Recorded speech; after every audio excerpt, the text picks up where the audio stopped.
Take off के कुछ second बाद ही अनियंत्रित होकर नीचे गिर गई। 241 यात्रियों की मौत हो गई। क्या इस हादसे को टाला जा सकता था? नागर विमानन महानिदेशालय की ओर से कोई ठोस सार्वजनिक बयान या विस्तृत जांच रिपोर्ट सामने नहीं आई है। पिछले 9 दिनों में कंपनी ने 84 उड़ानें रद्द की हैं। क्या विमान में तकनीकी खामी पहले से थी? क्या मेंटेनेंस में कोई चूक हुई? अहमदाबाद जैसे हादसों ने इन रेटिंग्स की विश्वसनीयता पर पूरी तरह से सवाल खड़े किए हैं।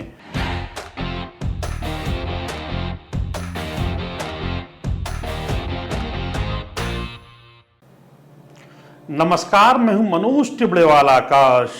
मेरे YouTube मंच द MTI स्पीक्स में आपका स्वागत है।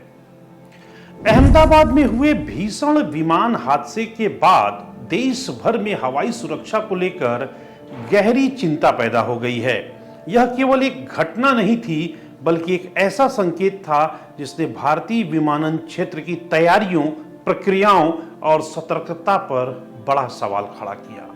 यह हादसा न केवल यात्रियों की जान पर भारी पड़ा, बल्कि इसके प्रभाव देश भर की हवाई सेवाओं की छवि और संचालन पर भी देखने को मिला। इस दुर्घटना के बाद से लगातार हो रही घटनाएं यह संकेत दे रही हैं कि कहीं न कहीं प्रणालीगत चूक हमसे हो रही है और उसकी गंभीरता को समझने का हम ठीक तरीके से प्रयास नहीं कर रहे हैं। 12 जून को अहमदाबाद से लंदन के लिए उड़ान भरने वाली एयर इंडिया की फ्लाइट टेक ऑफ के कुछ सेकंड बाद ही अनियंत्रित होकर नीचे गिर गई और पास के ही एक मेडिकल कॉलेज के हॉस्टल से जाकर टकरा गई। इस दर्दनाक हादसे में विमान में सवार 241 यात्रियों की मौत हो गई। इसके साथ साथ हॉस्टल में मौजूद कई छात्र, डॉक्टर और मेडिकल स्टाफ भी इसकी चपेट में आकर मौत की नींद सो गए। विमान में करीब 1.25 लाख लीटर फ्यूल था, जो टकराने के बाद भीषण धमाके में तब्दील हो गया। यह घटना भारत के विमानन इतिहास की सबसे भयावह दुर्घटनाओं में से एक मानी जा रही है। सवाल यह उठ रहे हैं कि क्या विमान में तकनीकी खामी पहले से थी? क्या मेंटेनेंस में कोई चूक हुई? और क्या इस हादसे को टाला जा सकता था? इस हादसे के बाद देश भर में लोगों के मन में हवाई यात्रा को लेकर भय का माहौल बना हुआ है। यात्रियों ने न केवल बुकिंग रद्द करना शुरू कर दी, बल्कि यात्रा से जुड़ी सुरक्षा को लेकर भी सोशल मीडिया पर तमाम तरह के सवाल उठाने शुरू कर दिए। इस हादसे के बाद एयर इंडिया की टिकट बुकिंग में लगभग 20% की गिरावट देखने को मिली है। खासकर फैमिली और कॉर्पोरेट ट्रैवल करने वाले लोग अब वैकल्पिक माध्यमों से यात्रा करने पर विचार कर रहे हैं। यही नहीं, एयर इंडिया ने ऐलान किया है कि 21 जून से 15 जुलाई तक उसकी उड़ानों में लगभग 15% की कटौती की जाएगी। यह कटौती विशेष रूप से इंटरनेशनल रूट्स पर होगी, जिनमें Delhi Toronto, Delhi Vancouver, Delhi San Francisco, Delhi Chicago और दिल्ली वाशिंगटन शामिल हैं। एयर इंडिया की स्थिति इस समय काफी असामान्य है। पिछले 9 दिनों में कंपनी ने 84 उड़ानें रद्द की हैं। एयरलाइन की ओर से मेंटेनेंस और ऑपरेशनल कारणों का हवाला दिया जा रहा है, लेकिन विशेषज्ञों का मानना है कि यह केवल आधी अधूरी सच्चाई है। यात्रियों को यह जानकारी दी ही नहीं जा रही है कि क्या इन उड़ानों को रद्द करने के पीछे सिक्योरिटी को लेकर कोई अतिरिक्त कदम उठाए जा रहे हैं, या फिर एयरलाइन किसी आंतरिक संकट से जूझ रही है।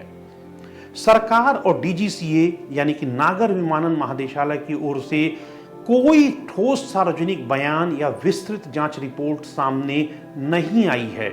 इस चुप्पी ने यात्रियों के मन में और भी ज्यादा असमंजस और डर पैदा कर दिया है। भारत की विमानन सुरक्षा के संदर्भ में अंतर्राष्ट्रीय संस्थाओं की रिपोर्ट भी अब रिव्यू की मांग कर रही हैं। ICAO की हालिया universal safety oversight audit programme में भारत को 85% का स्कोर मिला है, जो वैश्विक औसत से अधिक है। अमेरिका की FAA फेडरल एविएशन एडमिनिस्ट्रेशन ने भी भारत को कैटेगरी 1 की रैंकिंग दी है, जिसका अर्थ है कि भारत की एविएशन अथॉरिटी अंतर्राष्ट्रीय सुरक्षा मानकों पर खरी उतरती है। लेकिन अहमदाबाद जैसे हादसों ने इन रेटिंग्स की विश्वसनीयता पर पूरी तरह से सवाल खड़े किए हैं। इसके साथ ही यह तथ्य भी महत्वपूर्ण हो जाता है कि भारत में पायलट और इंजीनियरिंग स्टाफ की कमी एक बड़ी चुनौती बनती जा रही है। नागरिक उड्डयन मंत्रालय की एक रिपोर्ट के अनुसार वर्तमान में 15% से अधिक कुशल एविएशन स्टाफ की कमी है। थकावट, ओवरवर्क और निर्णय लेने की क्षमता में कमी जैसे मनोवैज्ञानिक प्रभाव उड़ानों की सुरक्षा पर सीधा असर डाल सकते हैं। अहमदाबाद हादसे के बाद ब्लैक बॉक्स डेटा अब तक सार्वजनिक नहीं किया गया है और न ही कोई प्रारंभिक जांच रिपोर्ट सामने आई है। इस पारदर्शिता की कमी यात्रियों के भरोसे को और अधिक कमजोर करती है। इस घटना के बाद हेलीकॉप्टर सेवाओं को लेकर भी सवाल खड़े हो गए हैं। विशेषकर उत्तराखंड की बात करें तो 4 धाम यात्रा के दौरान हेलीकॉप्टर सेवाओं में बार बार हो रही दुर्घटनाओं ने सभी की चिंता और अधिक बढ़ा दी है। पिछले 40 दिनों में देश में 5 बड़े हेलीकॉप्टर हादसे हुए हैं। 8 मई को उत्तरकाशी के गंग नानी में एरोट्रांस सर्विस प्राइवेट लिमिटेड का हेलीकॉप्टर क्रैश हो गया था। इसमें पायलट सहित 6 लोगों की मौत हुई थी। इसके 4 दिन बाद ही बद्रीनाथ से लौट रहा एक दूसरा हेलीकॉप्टर खराब मौसम की वजह से इमरजेंसी लैंडिंग के लिए मजबूर हुआ। हालांकि उसमें सवार सभी यात्री सुरक्षित रहे। 17 मई की बात करें तो एम्स की हेली एम्बुलेंस जो केदारनाथ जा रही थी वह भी क्रैश हो गई। फिर 8 जून को बडासू हेलीपैड से उड़ान भरते ही एक हेलीकॉप्टर क्रैश होकर सड़क पर आ गिरा। इसका वीडियो काफी वायरल हुआ था, जिसमें एक कार भी क्षतिग्रस्त हुई थी। 12 जून को केदारनाथ से गुप्त काशी की ओर जा रहा एक हेलीकॉप्टर गौरी कुंड के पास दुर्घटनाग्रस्त हुआ।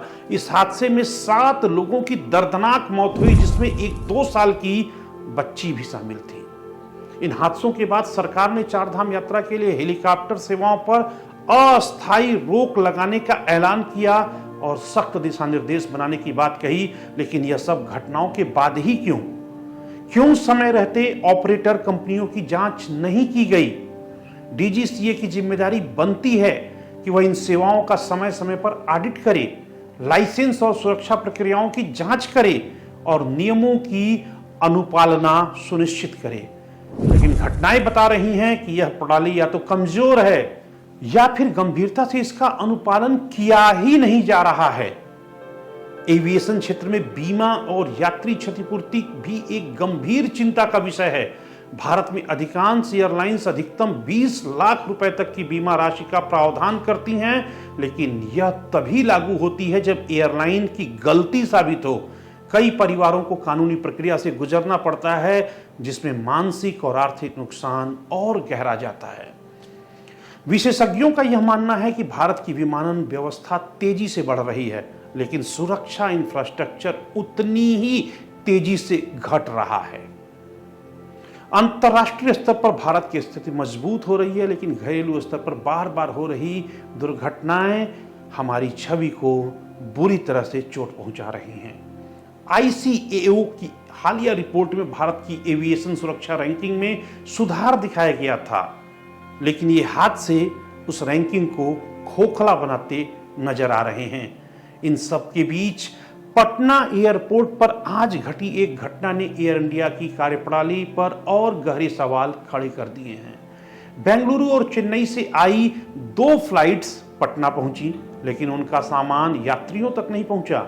करीब 180 यात्री बैगेज बेल्ट पर घंटों इंतजार करते रहे, फिर गुस्से में एयरलाइन स्टाफ से बहसबाजी करने लगे। यात्रियों को कहना था कि बिना कोई जानकारी दिए फ्लाइट्स में उनका सामान नहीं लाया गया, जिससे उनकी आगे की यात्रा प्रभावित हो गई। एयर इंडिया की ओर से कोई साफ बात नहीं कही गई, न ही सार्वजनिक माफी सामने आई है, न ही यह बताया गया कि यह गलती कैसे और क्यों हुई। इन तमाम घटनाओं ने देश में हवाई यात्रा की साख पर असर डाला है। लोगों के मन में डर बैठ गया है कि कहीं अगली फ्लाइट में उनके साथ भी इस तरह का कोई दुखद हादसा न हो जाए।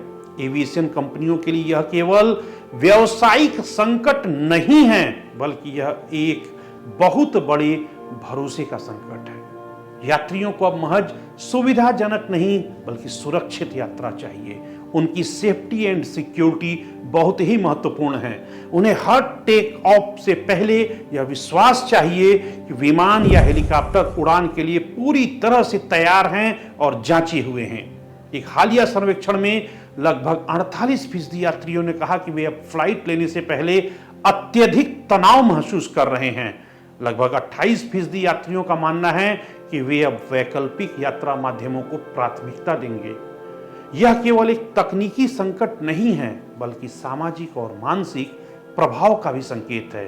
सरकार की ओर से अब तक कोई उच्च स्तरीय पारदर्शी जांच समिति या निष्कर्ष जनता के सामने नहीं लाया गया है।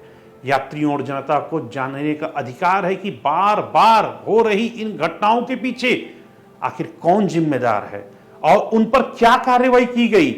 यदि हादसे तकनीकी कारणों से हो रहे हैं तो उनसे जुड़े मेंटेनेंस और इंजीनियरिंग प्रोटोकॉल की जानकारी सार्वजनिक की जानी चाहिए। यदि मानवीय चूक है तो ट्रेनिंग, निगरानी और जवाबदेही के मानकों की समीक्षा होनी चाहिए और यदि सिस्टम फेल हो रहा है तो उसकी गहराई से ऑडिट की आवश्यकता है। भारत की उड़ानों में विश्वास तभी लौटेगा जब सरकार और एयरलाइंस यात्रियों को सिर्फ शब्दों से नहीं कामों में भी भरोसा दिलाएं। पारदर्शिता, जवाबदेही और सुरक्षा के प्रति प्रतिबद्धता ही वह आधार है जिस पर हवाई यात्रा की साख दोबारा खड़ी की जा सकती है। आज भारत को एविएशन में मुनाफा नहीं, मानवता केंद्रित नीति की जरूरत है। यह सिर्फ एक सेक्टर का सवाल नहीं है, यह हर उस नागरिक का सवाल है जो अपने जीवन की सबसे कीमती उड़ान भरोसे पर छोड़ता है। आज के मेरे अंक में बस इतना ही। कल आपसे फिर मेरे YouTube मंच द एमटीए स्पीक्स में मुलाकात होगी एक और किसी बड़े मुद्दे पर चर्चा के साथ। तब तक धन्यवाद।